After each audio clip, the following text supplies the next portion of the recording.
I ran into this last week. Here's what fixed it for me.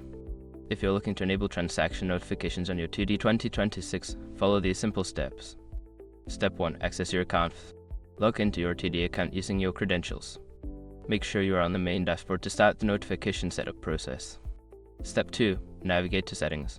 Once you're on the dashboard, look for the Settings option, usually located in the upper right corner. Click on it to access your account preferences.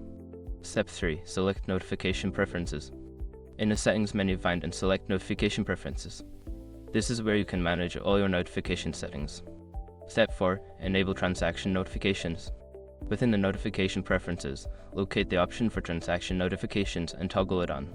You may also have options to customize which types of transactions you want notifications for. Step 5. Save changes. After enabling the notifications, don't forget to save your changes. Look for the Save button at the bottom of the page to ensure your settings are applied.